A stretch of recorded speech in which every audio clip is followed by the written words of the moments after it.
Hello दोस्तों, नमस्कार। मैं आशा करता हूँ आप ठीक होंगे। लगातार आज मेरे पास बहुत से मैसेज आए हैं, यानी कि बाहर से ही बहुत मैसेज आए हैं और क्लास में भी बच्चों ने कुछ मैसेज हमें सेंड करे हैं। मैसेज में आपको बताता हूँ क्या क्या उन्होंने भेजे हैं मुझे। मैंने सब लिख रखे हैं क्या क्या उन्होंने भेजा है। उन्होंने सबसे पहला जो क्वेश्चन करा वो ये करा है, इस टेस्ट के कराने के क्या फ़ायदे हैं जो आप ये टेस्ट कराते हैं।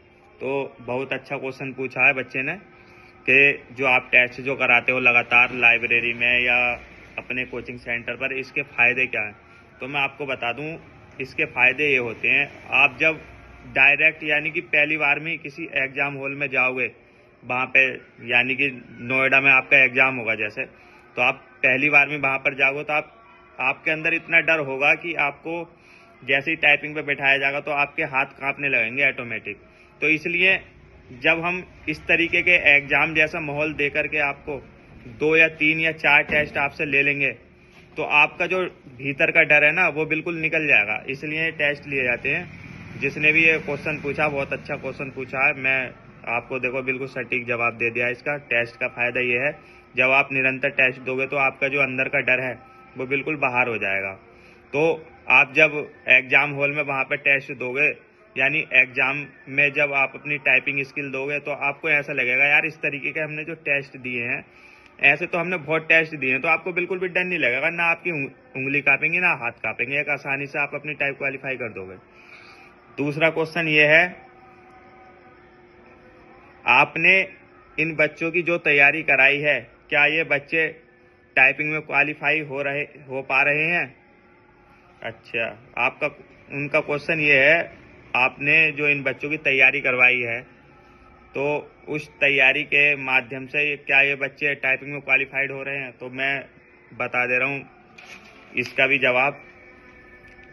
टाइपिंग का एक बहुत अच्छा सा नियम है, आप जितनी ज़्यादा से ज़्यादा प्रैक्टिस करेंगे उतनी ही ये टाइपिंग आपके लिए फ़ायदेमंद होगी।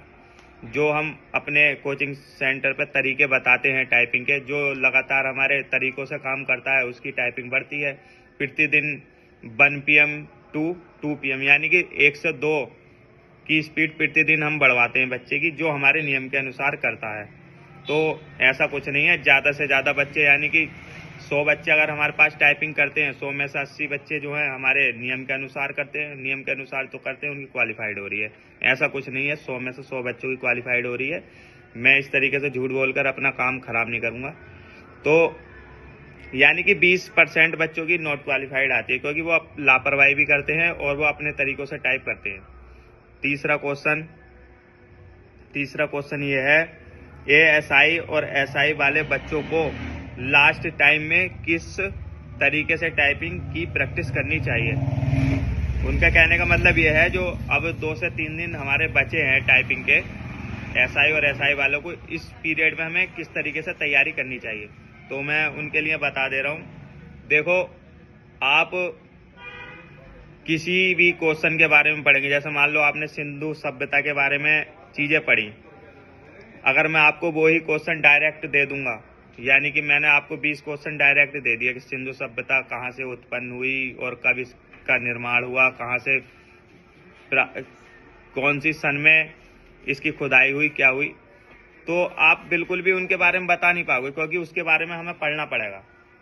तो मान लो मैं आपको सिंधु सभ्यता के बारे में चीजें पढ़ा दूंगा तो आप एकदम आसानी से उनके क्वेश्चन लगा दोगे। अगर जब मैं आपको पढ़ाऊंगा ही नहीं विस्तार से तो आप कैसे लगा दोगे। ऐसी टाइपिंग है।